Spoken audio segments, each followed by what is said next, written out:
Hare Krishna, thank you for joining today. We'll just begin with a prayer. Om Ajnanatimirandasya Jnananjana Shalakaya Chakshurunmilitam Yena Tasmai Shri Gurave Namaha Sri Chaitanya Manobhishtam Sthapitam Yena Bhutale Swayam Rupa Kada Mahyam Dadati Swapadantikam Vandeham Shri Guru Shri Yutapadakamalam Shri Gurun Vaishnavamscha Sri Rupam Sagrajatam Sahagana Raghunathanvitam Tam Sajivam Sadvaitam Savadutam Parijana Sahitam Krishna Chaitanya Devam Sri Radha Krishna Padan Sahagana Lalita Shri Vishakhanvitamscha Hey Krishna Karuna Sindhu Dinabandhu Jagatpate Gopesha Gopika Kanta Radha Kanta Namostute Tapta Kanchana Gaurangi Radha Radhe Vrindavaneshwari Vishabhanu Sute Devi Pranamami Haripriya Vancha Kalpatarubhyascha Kripa Sindhubhya Evacha Patitanam Pavanebhyo Vaishnavebhyo Namo Namah Joy Sri Krishna Chaitanya Prabhu Nityananda Shri Advaita Gadadhar Shivasti Gaur Bhaktavrinda Hare Krishna Krishna Krishna Hare Hare Hare Ram Ram Ram Hare Hare. Thank you everyone for joining. Yeah, last week I missed. I was not well. Hope you all have joined, right? I think most of you have joined. Yeah. So we'll continue on the theme. So we are discussing the reincarnation theme overall for all these sessions, because that is a very fundamental subject of Bhagavad Gita. So last week you learned about the 3 lives of Maharaj Bharat, right? Hope you all learned some lessons in that. Right? So we'll continue. So today's topic is evolving towards perfection and destination of an unsuccessful yogi. How we actually evolve. We all have studied Darwin theory, right? In our school books. Now we'll understand a little more about Darwin theory. Yeah. Voice is low. Okay. I'll try to. I want some water. Okay.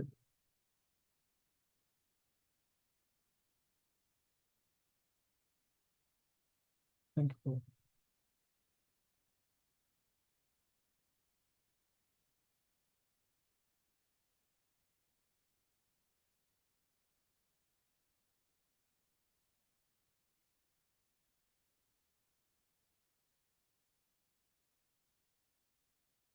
So this is a very famous verse in the 2nd chapter of Bhagavad Gita. 2nd chapter almost gives a summary of entire Bhagavad Gita. Specifically talks about the identity of the jiva, which is the soul proper, right? So this verse, I would also want you to read through. You can, oh, you don't see much.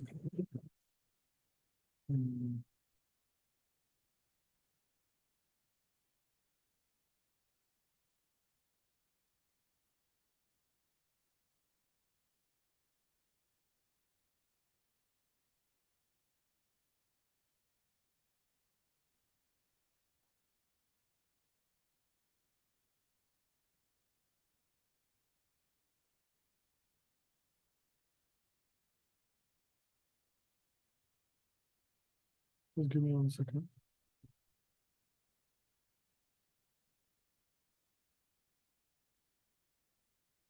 How do I stop sharing?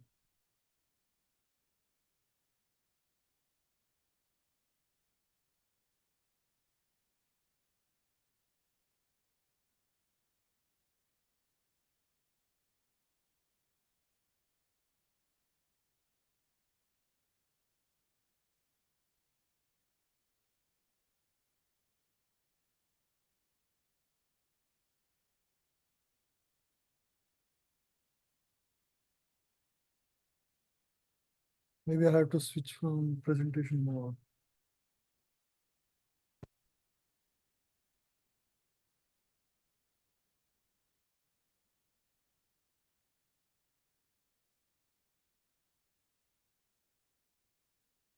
You see my verse? There's going to be the sun. Yeah. So this is the actual philosophy or the science of how the reincarnation happens.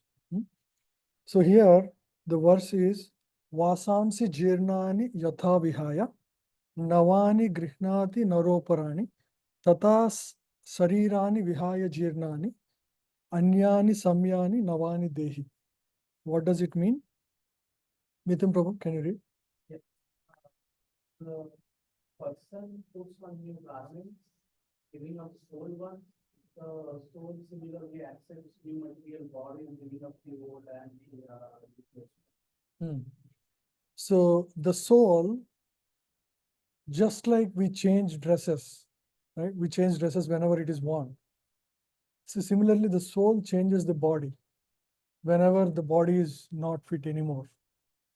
So this is the principle of incarnation or reincarnation, right?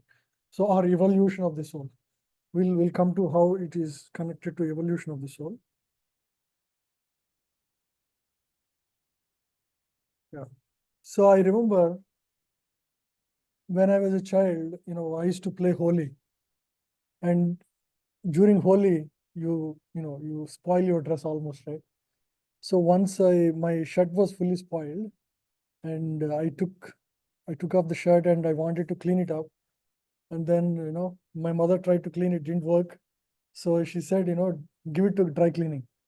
So I went there, and that guy said, you spoiled it so much, you have to pay around 60 rupees for just dry wash. But my shirt itself is 50 rupees. So that time, right, like 15, 20 years ago, then I said, I'll just buy a new shirt. So similarly, when the body is unacceptable for us or completely useless, it is better for the soul to actually move to the next body. So that's exactly is the principle that we discussed. So just like we give up old garments and wear new dress, so similarly the soul moves on to the new bodies whenever the body is unfit. Yeah. So you can see here, the material body is like a changing dress for the soul. Yeah. So the reincarnation, we can also say there is internal reincarnation because every minute our body is actually changing. The molecules of the body keep on mutating and they keep dying. After today, whatever you are, in a span of 7 years, your body completely changes. You are not anymore the same person, right? So there is, you can say, a continuous reincarnation for the body, or the change of body. Yeah. So here you see the picture. Baby is just born, right? You can fit her in a two of your hands. The same baby grows, and he becomes a young boy like here, right? See the young boy here, and then he grows to a little older. Now he's a young man. You can see the same person, his body is changing, right? The soul is same. The identity of the person is same, but the soul is changing. The body is changing, right? And towards the end, he becomes, very old, and the wrinkles would form on the same body. Yeah. So this is called internal reincarnation. The soul is in the same identity or the physical body. The body keeps changing, and it grows from a baby body to a younger body, and youth body, and finally a old body. So this you can call as an internal reincarnation. And at the end, when the body is completely worn out, it's useless anymore, then the soul completely changes physically from that body. There is no gradual, so this is a gradual change, but that is like a complete change. Now the soul completely occupies a completely new body, right? So yeah. So what happens at the time when the soul leaves this physical body and occupies a new body? Yeah. So this verse we read, yeah. Next one. So when the body changes, or the soul changes the body to a new body, whatever state of mind one remembers at the time of death. What do we remember at the time of death generally? Or we don't have the experience, but Generally, whatever is prominent desire, that's what comes to my mind. I'll tell you one example. One time, one old man, he was almost on deathbed, and he had three sons, and all of them came to see him because he's almost dying. He was in the hospital. He's a businessman. So he saw all the children, and then they were all inquiring, how are you? They were just caring for him. But because he's a businessman, he was thinking, who is there at the shop? Because all of you are here. And then he said that and he died. So in his next life, he would have become something related to his shop, maybe a rat or something. So it's important what is the top desire in your mind, because that determines your next body. Whatever state of being you are, right, at the time of death, that snapshot is going to create your future. So what is the lesson for us practically? So if you want to, we are continuously changing bodies, even in this body or in the next body. So what is the principle we can learn from this? Towards the end of life, what do we want to have as our prominent things in our mind? Yeah, not have, that is the desire.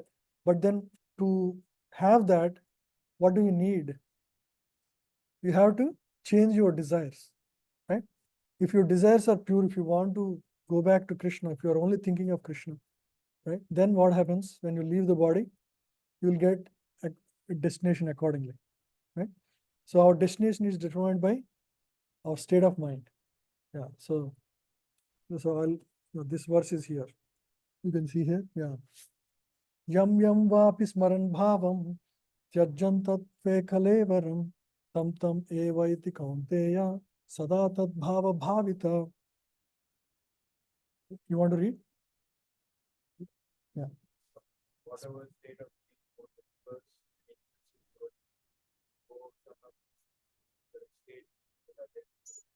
Yeah. Whatever state of mind you are in at the time of death, that will determine your next life. So that you will attain without fail.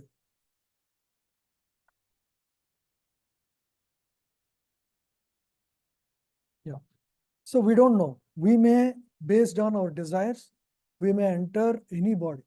For example, that businessman was thinking about his business at the time of death. So he might have gotten a body in that shop like a rat, unfortunately. That's what happens. So we have to manage our desires, right? So this is the evolution of the soul. The soul is evaluating from, body to body, right? This is the Vedic understanding or Vedic reality. Yeah. So now we'll, get into the subject. The subject is, so what we are trying to learn in this session is, there are a lot of, misconceptions about who we are and how we have come. The two top questions for anybody in this world is, what is the origin of human life, or life in general? What is the origin of the existence of the universe? How this universe came about? These are the two prominent questions. So we'll discuss Vedic perspective as well as the modern, understanding, right? Scientific understanding. So we'll see how, what are the fallacies in each, right? So this question is basically, did anybody understand what this question meant? Did we evolve from branches to benches? What is on a branch? Monkey. Yeah. So Darwin's theory says we all come from monkeys. So how many of you believe so? Yeah, it's a theory. We'll see, in depth how whether the theory really has any, ground, right? So here is a, very famous scientist, James M. Thor. He is American synthetic organic chemist, specialized in nanotechnology. He, he had a beautiful video. I'll share this video. I'll share this PPT. You can watch this video. It's a very insightful video. So basically, he tries to explain that the complex mechanisms that we see in this existence cannot come out of random mutations, or uh, nature cannot just create out of mutations, automatic mutations. Yeah, he is considered one of the most influential scientists in the world today. Right? He was recognized accordingly. Um, yeah, and actually he brought about 1,000 scientists to sign a paper that Darwin was wrong, right? Based on real proofs. So you can read about. I'm not going to discuss all of these details. Yeah, so they have written this paper with like many clear proofs on how Darwin's evolution theory was not correct, right? Yeah,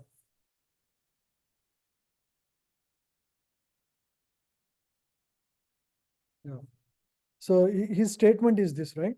So Tour saying that explanations offered by evaluation are incomplete, and he found it hard to believe that nature can produce the machinery of cells through random processes. The Discovery Institute and some of their supporters led a national campaign to discredit evolution and to promote intelligent design. The Vedic philosophy says everything is actually coming from God.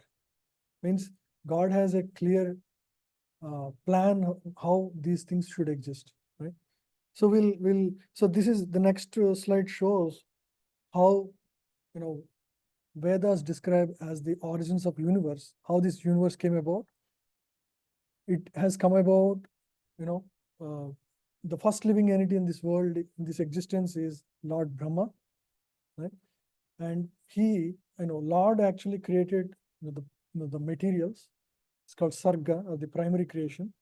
And then Lord Brahma secondarily creates further divisions within the planetary systems and living beings, etc. Right? He will provide various templates for bodies. So the creation continues after that, right? So this is the Vedic explanation for the creation. Even just logically thinking, if you want to start a company, will you begin with a CEO or will you begin with a peon? Somebody has to have a bigger idea first, right? And that will manifest, through people later on. So Vedic explanation is very close to that, because it says, Lord was the source of all the material existence, and then Lord Brahma is the in charge for secondary creation, right? And then he is the most intelligent man in this existence. So we can see, Vedic is a lot more logical, Vedic explanation. On the other hand, what is, the philosophy of, or the understanding of modern science? It says everything started with, unicellular living entities. They mutated and combined into multiple multi-cell organisms, and then evolution began. And that we can see that it doesn't, logically we don't see such things happen.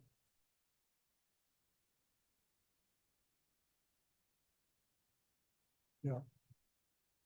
So the Vedic explanation is actually originally the demigods were the first living entities who existed first.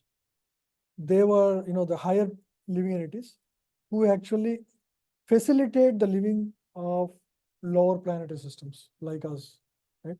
So just like first the top, the top order of the company would be established, and then they will have other people join and take the things forward, right?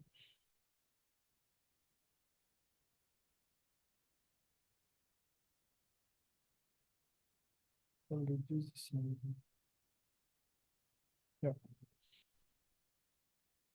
The Vedic knowledge also comes from God. Yeah. So here are a few questions just to confirm our understanding. So you can go through it, right, quickly. Biological science confirms. So one of these answers is correct. B. Correct. Yeah, every 7 years, our cells are completely changed. Correct. Movement of movie frames. Maybe I didn't explain this. So just like when you see a movie, you see continuous stream of pictures actually, right?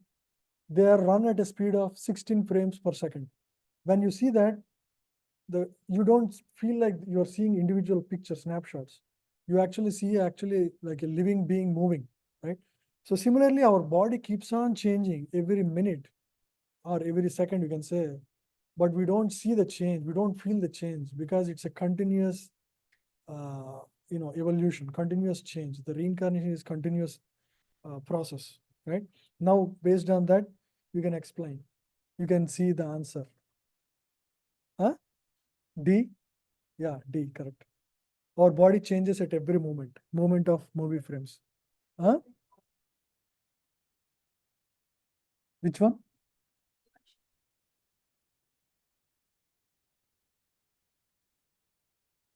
Internal reincarnation. There is E also for that, right? Yeah. Internal reincarnation is basically soul changing bodies within a lifetime, right? And external reincarnation is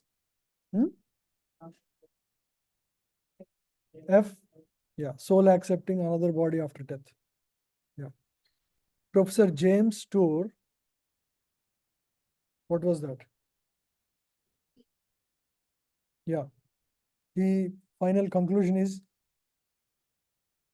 everything comes from intelligent design. It's not just random mutation or, you know. And what is Bhagavad Gita viewpoint? Yeah, the first one. All the creatures are actually originally sent by Lord at the time of creation. Good. Thank you. Yeah. You see here, you're all familiar with this picture, right? That we all came from monkeys. Our ancestors are actually monkeys. But if you all read Ramayana, right? We have seen Ramayana is like at least 100,000 years old. It's not any recent one. So the the discussion between Lord Rama and his father, they're so mature, exemplary and noble for even us, even today's time. Correct? In fact, they are far more, spiritually evolved than us.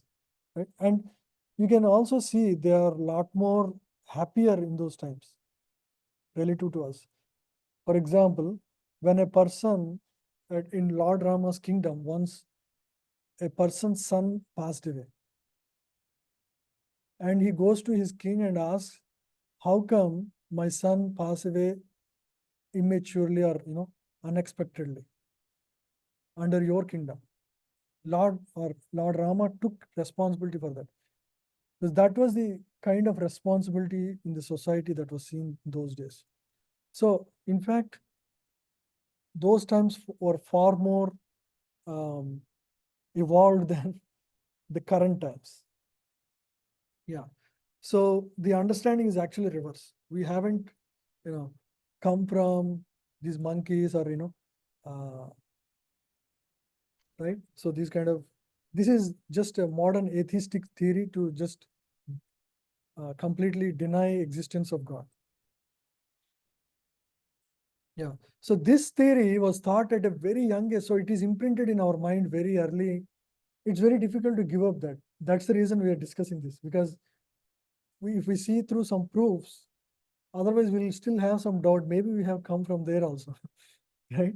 So we want to really ensure in our mind we don't have any such confusion, right? Yeah. So the tender minds are reading this, and that's why it's very difficult to now explain to them to, come to accept God in temple because they have read this monkey. I have come from monkey. Why am I going to, why are we accepting God? Yeah. It is important for parents to know that we human beings have glorious ancestors like Lord Brahma, Saptarshis, and Manu. We are not descendants of monkeys. So here we are presenting some simple scientific explanations to prove this fact. Hmm? Yeah. So Prabhu had, Radhesham Prabhu has compiled this. There is a good book, Your Secret Journey, where he has many such examples, where you can learn this in depth. Yeah. Now we'll go through some proofs. So this one is fossil records, right? So the only way to prove Darwin's theory is dig out some fossils and prove that the evolution is correct, right? So when they have, dug up these skeletons, like, bones and teeth, each of these, artifacts that they found, they were all completely mature in their own respect. There is no intermediary findings. For example, they say this is the oldest living being, and then this is the evolved one. There should be an intermediary, uh, artifacts, skeletons, right? So they didn't find any such. Yeah. So, and these were all, statements. I'll show you some statements by scientists who have actually involved in these researches, right? Yeah. So another statement. So these are all statements from Darwin's, whichever we are discussing here, and showing how they're incorrect, right? So this is another statement. As per Darwin's theory, there should be a fish fins changing into amphibian legs with feet and toes and gills changing into lungs. So fish evolves into amphibian. That is what his philosophy says. But actually, there is nothing that proves that there is an intermediary body between the two. Yeah. So you can read the last. If living beings were created by God, then there would be no partial unfinished bones or organs in the fossil record, right? So everything is complete in itself. There is nothing like, partially evolved and then fully evolved, right? Yeah. Yeah. So a lot of these digging actually proved that Darwin was incorrect, right? So there is this professor of natural science, John and Moore, reported some, 120 scientists. They prepared about 30 chapters in a monumental work of about 800 pages to present how these fossil records are all incorrect, right? They were all divided into 2,500 groups, and they were all individual. They have never shown any evolution. Yeah. Each major form or kind of plant and animal is shown to have a separate and distinct history of its own, right? Yeah. So the idea that living entities from water have become amphibians on the on the earth, that is all not proven at all anywhere. Yeah.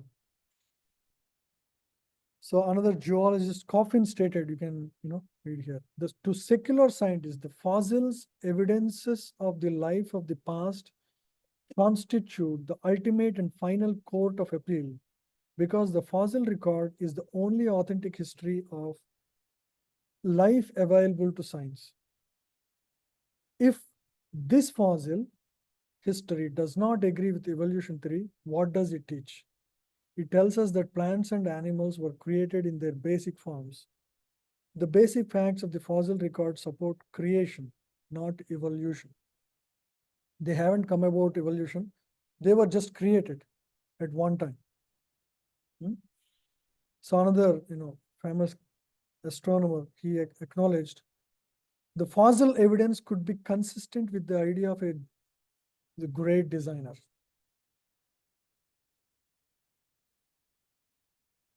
Yeah, you can see here. Yeah. So everything is evolving on its own. It's not evolving into a different body at all.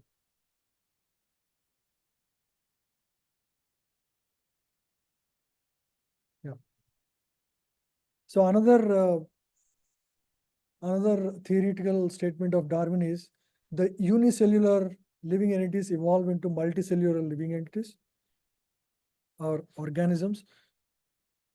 Again, so the way we can prove is if the unicellular artifacts were found at a lower strata compared to multicellular ones which are found at a higher strata, you can say, yeah, maybe unicellular came first and then multicellular. But what was found was multicellular was at the bottom, and there is no order for it. So basically, everything existed at same time. It's not like one thing came before the other and one thing evolved into the other. Hmm? Fossils of many-celled animals appear before the remains of single-celled animals in the fossil record. So this indicates that many-celled animals did not evolve from single-celled animals. Yeah. So humans never evolved from apes. Yeah. And Darwin points to a timeline of, humans have come from about 40,000 years ago. But there were within, fossil research itself, there were records of rocks, on rocks which proved that humans and apes have existed much, much longer before that, right? Humans, according to his theory, human beings should not exist 40,000 years before. Only apes should exist. But that's not the truth. Human fossils have been discovered much older than that of apes. Yeah. So this is another funny statement about how giraffe has evolved to have a longer neck, you know, survival of the fittest. Hmm? So his statement is because, um, there was dearth of food or, vegetation at some point in time, only the animals that had longer necks would survive. And the animals which have evolved themselves to fit the new circumstances have survived. And he would say giraffes have survived. But what about all the other animals who are still we are seeing? He doesn't have an explanation for that. There are still, shorter neck animals. So this is another fallacy in his statement. Basically, every single statement of Darwin was proven incorrect. It's all speculation.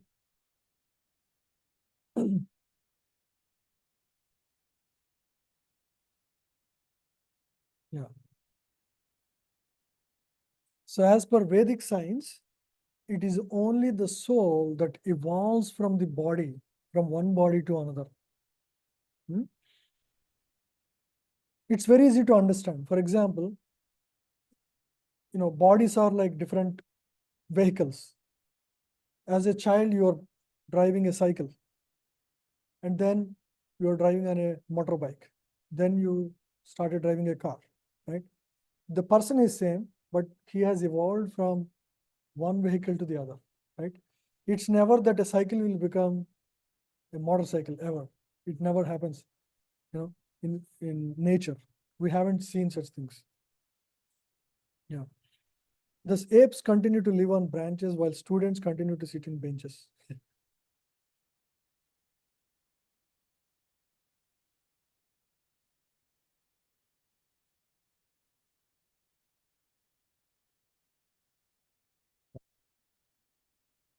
So this is another quick test for what we have studied so far.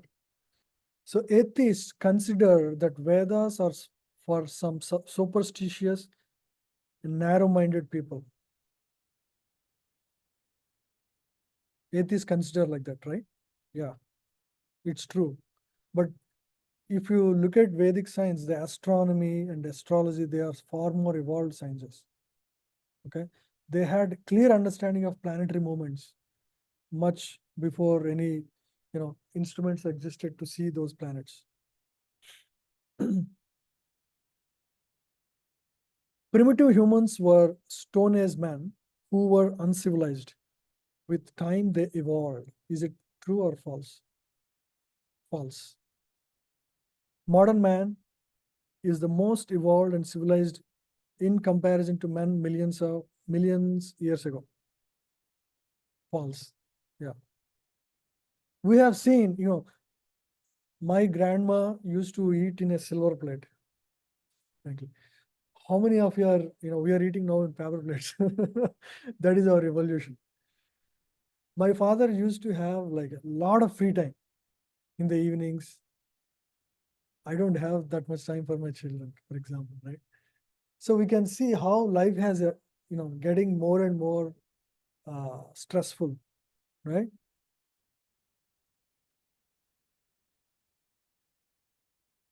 Fossil records show complete forms instead of gradually evolved forms. Is that true or false? True, yeah. We are descendants of apes, gradually evolving to Homo sapiens and Cro-Magnon man. Yeah. Is that true? No, false. Yeah. Darwin's theory is taught even in the elementary schools to give children faith in God. False. It's the opposite. No evidence seen of forms changing from unicellular to multicellular. True? Yeah. We human beings have glorious ancestors like Brahma, Saptarishis, and Manu. This is true, yeah. By breeding, dogs remain dogs, pigs remain pigs. True, yeah. Yeah, nature doesn't allow, if you try to crossbreed, it won't allow, like you try to crossbreed a pig and a dog, it won't let you, create a new living unit. Human fossils are found before fossils of apes in rock strata. Yeah, it is true. Yeah. Parents should know Darwin's theory to be able to help their children in knowing it's false. True? Yeah, we should all know. Otherwise, we'll turn them into atheists. If only long-necked giraffes got leaves, how did other animals without long necks survive?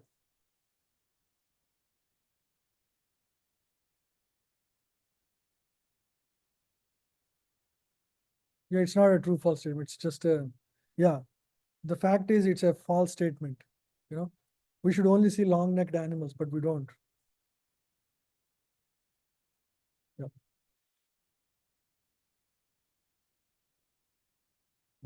So Vedic texts explain that the evolution is not for the body, it is for the soul.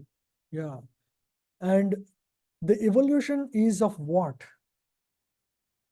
It is of the soul, but for body you can see, body changing. But what is that evolution that happens to the soul?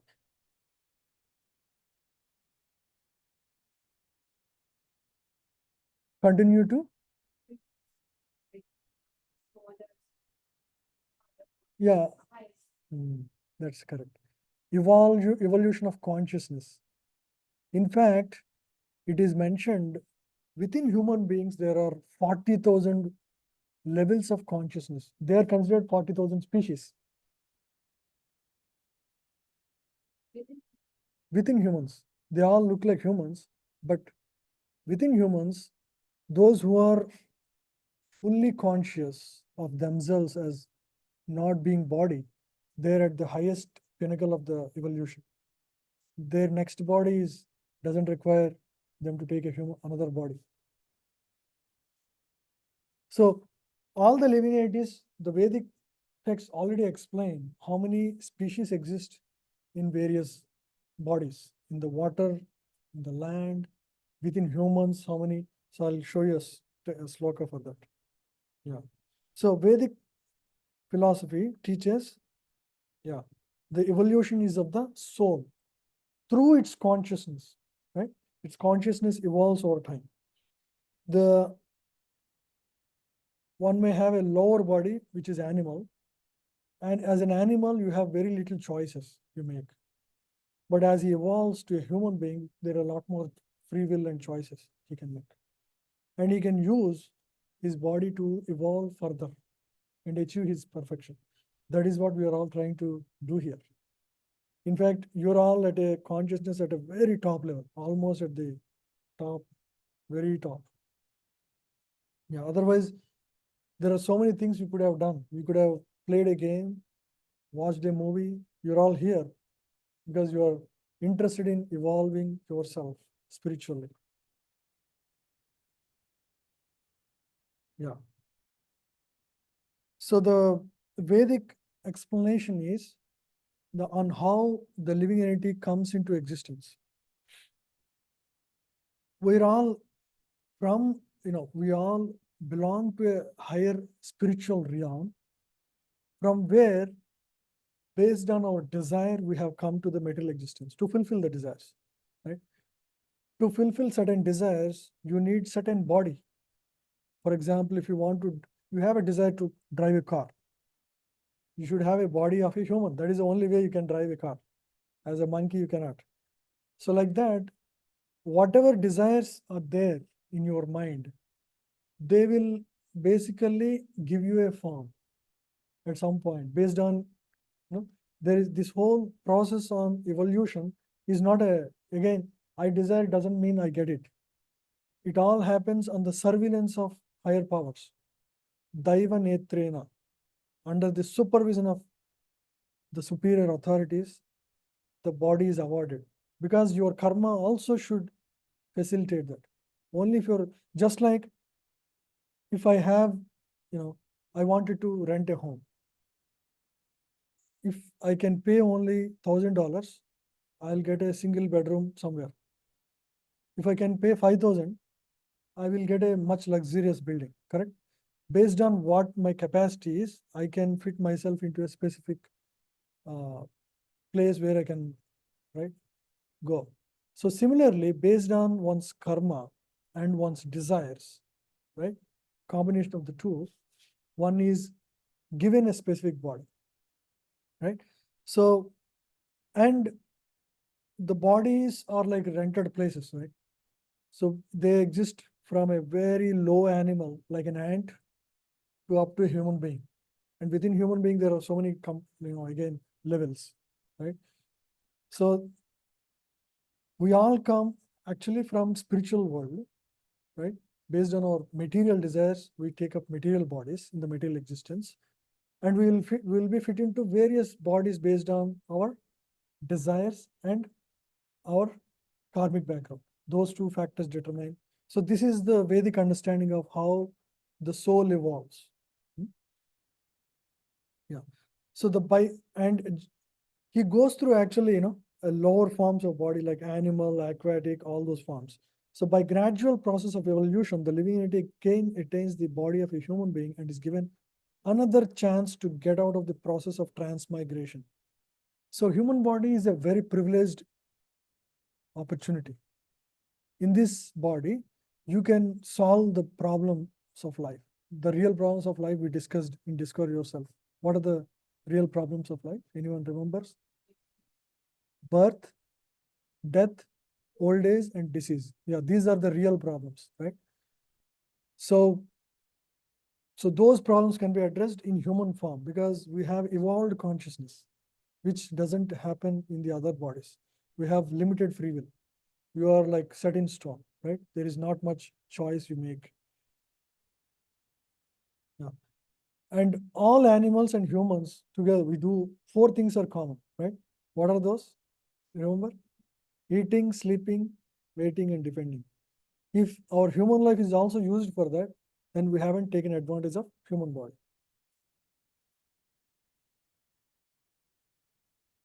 Yeah. So this is the division of animals as stated in Padma Purana. So this is all given in Vedic scriptures. It's not coming from some speculation of a human being, because the creator knows what is happening or what he want to create. So he has given all this. Right? There are, say, 9 lakh species of aquatic life, 20 lakh species of plants, and 11 lakh species of insects, 10 lakh species of birds, 30 lakh species of bees. And yeah, so I said 40,000, it's actually 4 lakh species of human life. 4 lakh species means the species is the consciousness levels, right? So all these are actually consciousness levels. Yeah. Yeah. So the definition of species is given. The definition of species by biologists, they mean that, bodily, appearance, but, we only differentiate by the consciousness. Yeah. The same thing is explained here. So human beings are 400,000 varieties.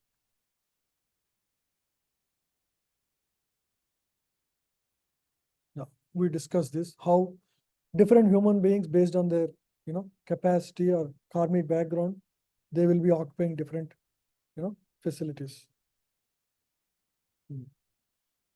Now you're all clear, Vedic understanding versus modern understanding and how it is incorrect, the modern understanding.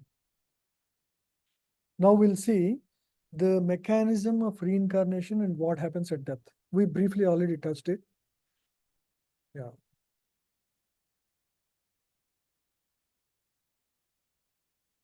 See here, a person is about to die.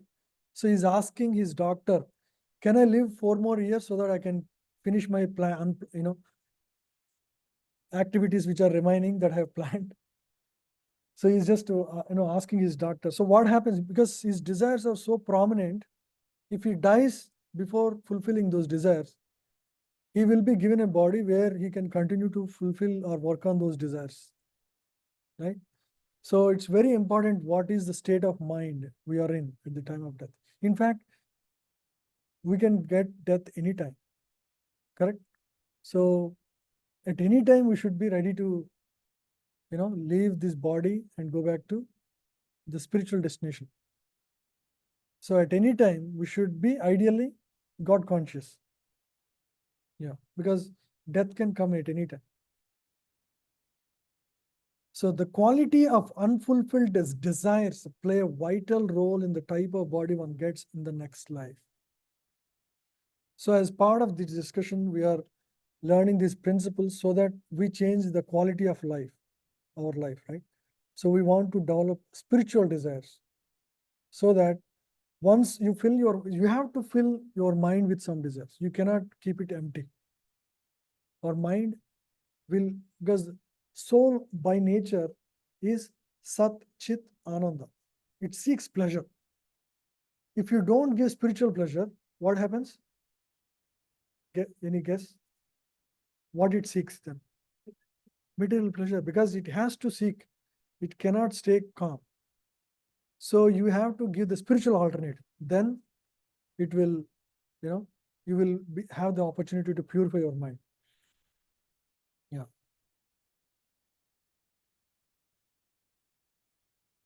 So this is the explanation in the 15th chapter. So at the time of death, the living entity, under the supervision of higher authorities, Daivanetrena, is taken to another gross body. The process is just like air carries fragrance. Yeah. It's very subtle. Yeah. According to conditions of the mind at the time of death, the minute soul enters the womb of a particular mother through the semen of the father. And then the soul develops a particular type of body, which we already studied. Yeah. Yeah. So this is the full explanation of how. So the soul comes in the form of rain first. The rain helps grow the crop, or of the plants, and when the man eats the plant, the soul enters the body of the man, and through the semen of the man, it enters the womb of the mother, and the evolution continues. The baby is born, right? So this is the explanation given in Bhagavad Gita. Yeah. So he may enter any type of body based on his karma. Yeah. And it also explains, suppose you have evolved spiritually in this life. You are studying Gita. You're all chanting the holy name. What happens if we don't achieve highest perfection? You should have a question, right? Maybe I don't achieve perfection at the end of life. What happens? Will my credits continue in the next life? Spiritual credits. What does Bhagavad Gita say about that in 641? So it talks about fate of unsuccessful yogi after two conditions. One is when he is still, just started his practice, spiritual practices, not haven't, matured in his spiritual practices. What is his destination? Secondly, what is the destination of a yogi or a spiritualist who has advanced spiritually? Both are given. The first one, it says he will enjoy heavenly, he will get a birth in a very higher planets where there is higher pleasures. And after spending life in enjoyment, he will again take a birth in the family of people where he doesn't need to worry about basic necessities, right? Rich people, rich aristocratic family, right? Or a pious Vaishnava family. So that the facility to progress spiritually is immediately available. Because if suppose you made 30% progress, you will start in your next life 31. You won't start 0. Material life, on the other hand, you will lose all your learning. You have to start from ABCD again. But spiritual life, you will continue to evolve because whatever spiritual credits, they are eternal. Just like spirit is, the nature of spirit is the nature of the spiritual credits. The practices, the spiritual practices, whatever we do, are also eternal in nature. So they continue to join you through your journey until you achieve the highest perfection. So if you have done 30%, you will be given a body through higher authorities, facilities such that your basic necessities are solved and you will evolve from there, right?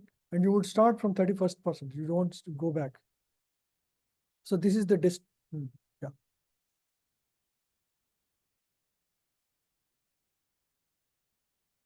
correct. Yeah, yeah, yeah. So it is realization. I mean, there is not a definable thing, right? It all depends on what is your conviction and faith in God, right? Suppose, now you are having full faith in Bhagavad Gita, right? That is one level of conviction. Second level of conviction is you live the principles of Gita, right? And your whole life is the teachings of Gita. That is the higher level. So like that. So it begins with how your faith is evolving in the higher realities. Yeah. So this is the fate of unsuccessful yogi who falls after very long practice. So such a person, he will be born in a family of very highly evolved transcendentalists. For example, the Srila Prabhupada, who actually started ISKCON movement, he was born in a family of Vaishnavas, right? From his very beginning, from his very childhood, his father would be doing chanting, and he would conduct a Rath Yatra at the age of 5 at his home. So he has that, direct connection from the very beginning, right? So this is for a yogi who has practiced for a long time. And his guru also is like that. His name is Bhakti Siddhanta Saraswati Thakur. You can see the picture of Prabhupada's guru here. His name is Bhakti Siddhanta Saraswati Thakur. Even he was born in a Vaishnava family. His father's name is Bhakti Vinod Thakur, very famous Vaishnava. So, yeah. Even in today's time, we have so many devotees, children, very small devotees. They quote slokas, very fast. And I'll show you a video. I don't know, you can hear that.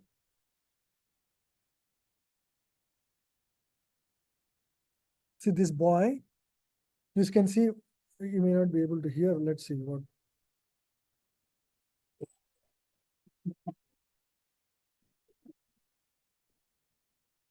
Hare Krishna, Krishna Krishna, Hare Hare, Hare Ram, Ram Hare Hare. Hare Krishna, Krishna Krishna, Hare Hare, Hare Ram, Ram Hare Hare. Hare Krishna, Krishna Krishna, Hare Hare, Hare Ram, Ram Hare Hare. Hare Krishna, Krishna Krishna, Hare Hare, Hare Ram, Ram Hare Hare.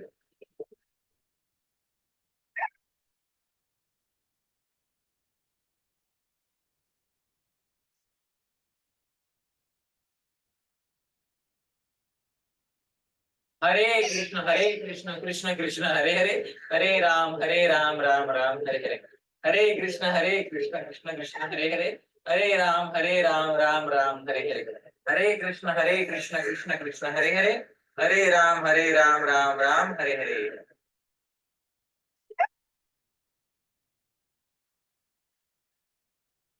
Hare Krishna, Krishna Krishna, Hare Hare, Hare Ram, Ram Hare Hare.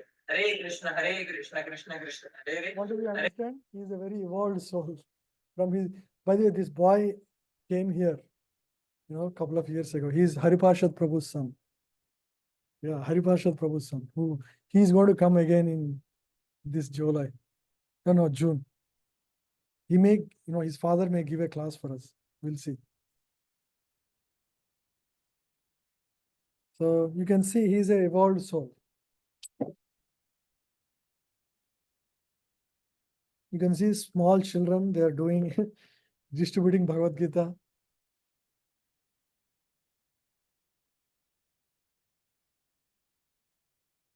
Yeah. So the common theme is in the last two verses that we studied. So after getting the opportunity, the living entity will continue to progress from where they have left in the previous life. So one thing you should be very happy about what we are doing here, learning spirituality and practicing, chanting, yoga and all. Whatever you're doing, it will go with you forever. These are like with you. You will never lose them. These credits are going to be with you.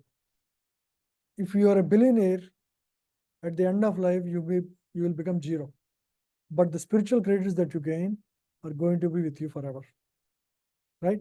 There are so many stories in scripture. Last week, you all, studied Bharat Maharaj's story.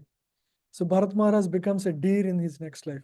But the good thing is, what is the best part of his life, second life? He still remembers that he was a king in his past life, and he knows his mistake. And after that, he evolves to a regular human being. And in that life, he remembers both lives. So he was extremely careful in the third life, correct? He doesn't want to miss the opportunity this time. So we should be like that. I am not going to compromise on my spiritual life, come what may, right? So that is the resolve we should develop.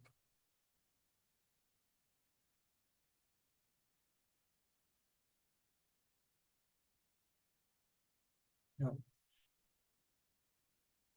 Our mental existence transforms into tangible form as soon as there is an opportunity. Yeah. Our bodies are basically tailor-made to satisfy soul's desires. It's understandable from what we discussed so far. So there is a nice example here. The electromagnetic waves are everywhere, but a television captures it and projects it a particular picture, right? So television is basically providing an opportunity for these waves to, represent their form. So similarly, whatever desires we have, when they are given a form, that is a physical body, right? Yeah. So that is how it evolves. Yeah. Just like, based on your pocket, what your pocket permits, you would pick up various dresses at a cloth shop. You will pick up a body based on, your karmic background. And there are 8.4 million choices for this. Yeah, 84 lakh types of, or, levels of consciousnesses.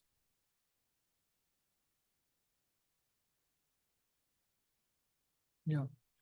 So here is some warnings here, if somebody sleeps a lot, right? What will material nature award him? He will be awarded a bear's body so that he can sleep for a long time and nobody laughs at him.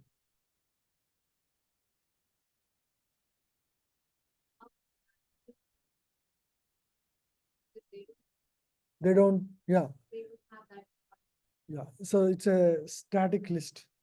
It goes through one after the other. Yeah, I don't know exact sequence. Nobody explained about anywhere, but there is not. It's only exhaustion of karma in those forms. In our case, we create new karma because we have free will, right? So there is nothing like good or bad karma for them when they act in their life because they act by instinct.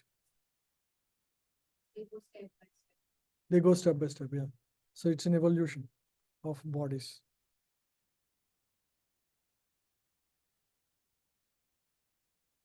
Yeah, these are more examples. If somebody likes to be staying naked, right, they will be awarded the body of a tree.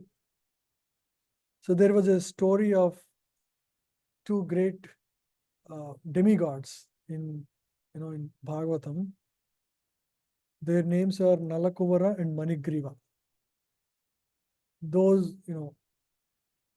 they tried to stay naked before a great sage, and the sage curses them to become trees for a very, very long time. But because a sage cursed, that became a spiritual opportunity for them. Because ultimately, Lord Krishna, removes their curse and gives them the body of demigods. Yeah, that is explained here. So it's very important what desires we have, so that we control the next body. Yeah, this is another story of King Indradyumna. He was little bit, lazy or careless about receiving a great sage called Agastya. So Agastya gets upset with the king and he awards him the body of an elephant because the elephant is very dull.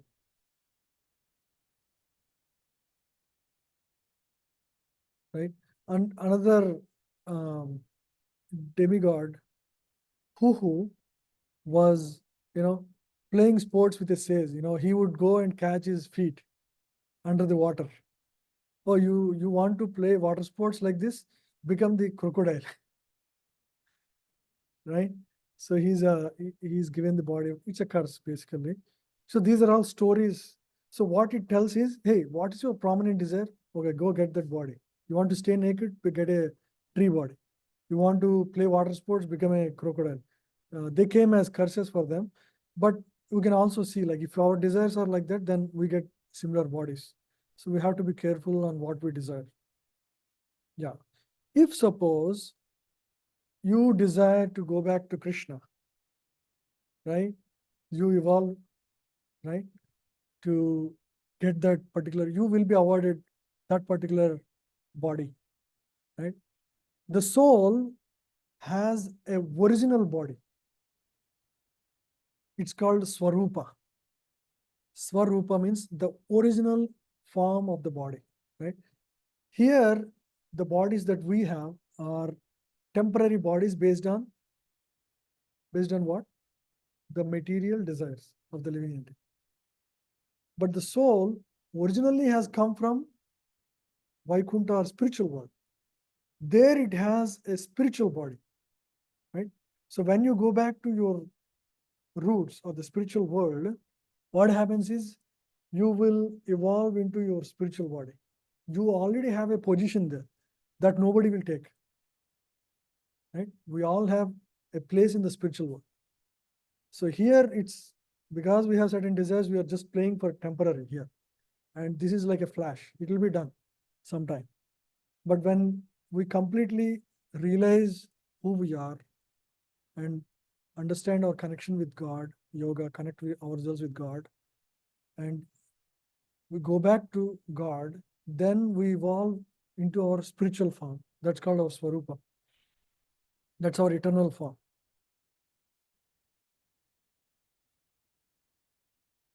Yeah.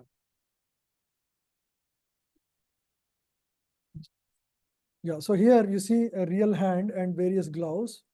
The gloves are various coverings, those are like our bodies. Today you may be in a male body, tomorrow you may get female body, or day after tomorrow you may get animal body. These are like various gloves. But these are gloves forming various bodies based on your desires. But your original self is the hand, right? The hand itself has a form. That is your Swarupa, right?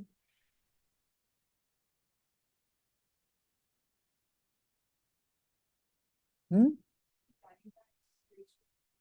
No, that is almost subdued. It's just shrunk, right?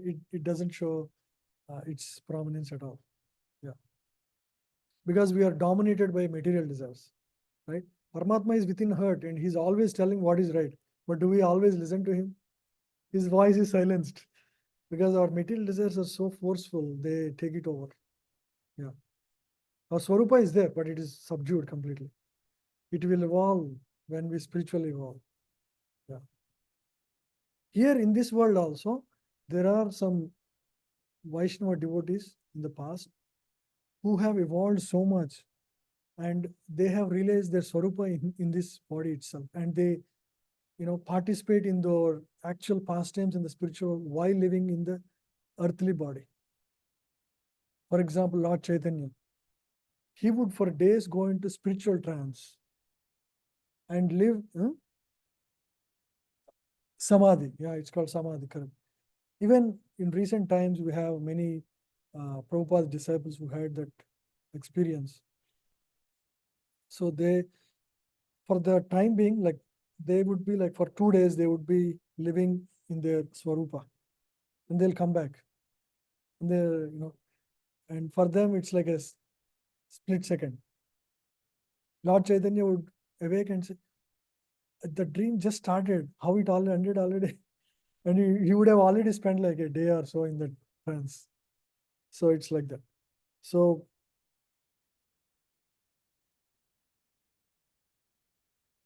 put the right order of numbers inside the circle. Yeah, okay. I think, yeah, we'll skip this. We're almost there to, yeah.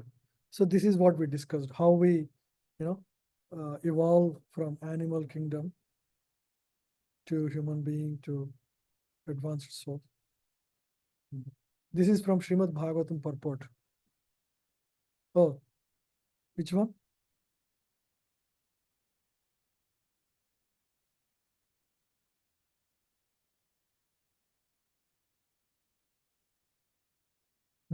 Yeah, that's correct. Yeah. Yeah. After he worked off his karma in the non-human species, eventually he returns to the human platform. So you want to, for example, somebody want to sleep a lot. Okay, go enjoy in this polar bear for a couple of lifetimes. They'll finish that karma and again they'll get a better body like that. It's like a debt. You finish that and yeah. So here is a statement from 11th canto. The Supreme Personality of Godhead, expanding his own potency, Maya Shakti, created innumerable species of life to house the conditioned souls. Yet by creating the forms of trees, reptiles, animals, birds, snakes, and so on, the Lord was not satisfied within his heart. Then he created human life, which offers the conditioned soul sufficient intelligence to perceive the absolute truth, and he became pleased. Yeah. So human body is the most evolved form of body, where he can perceive the absolute truth. Yeah. So that's why we see all these spiritual activities conducted, especially in India. See, India is a very spiritually vibrant place in the entire planet. You can see Kumbh Mela. You will see like 100,000 plus people attend from various places.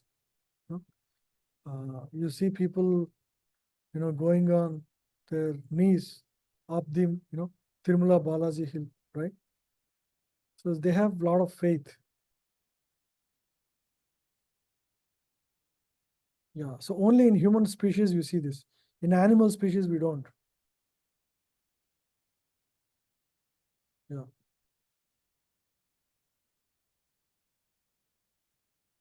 So our form is created specifically to evolve spiritually. That is the overall lesson we can learn from this. We should not waste our human form.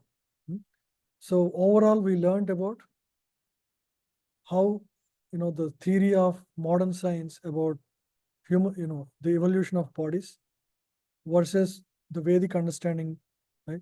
We clearly saw with examples, with, the scientific studies, very clearly that, it's not truth.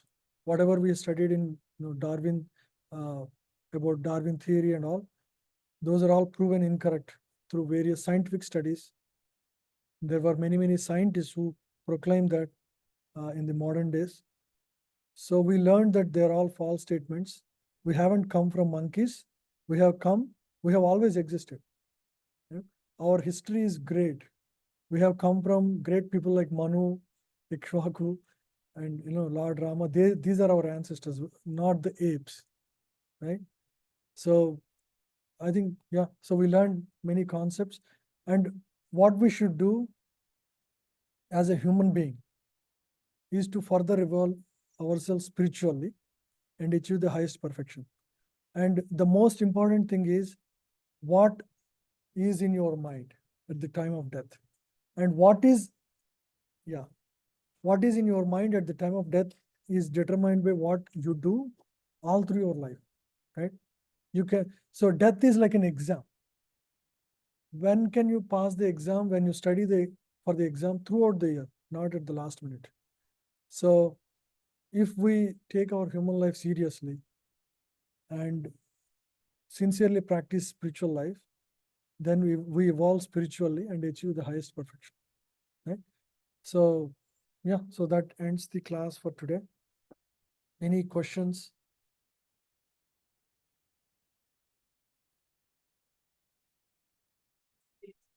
Hmm?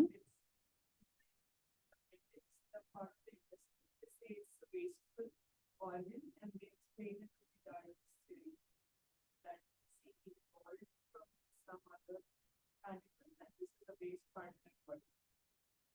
They say intestine is waste. No, The appendix. appendix. Yeah. Because they don't understand it right now, right? A lot of times they say a lot of parts are waste, but later on, they change their opinions. So we can never trust what they say today because it will change eventually. Okay, so any other discussion? We can eat, and because we have limited time, while eating, we can discuss further. Yeah, should we chant one round? Hare Krishna Mataji, do you have any questions online? Nirupama Mataji?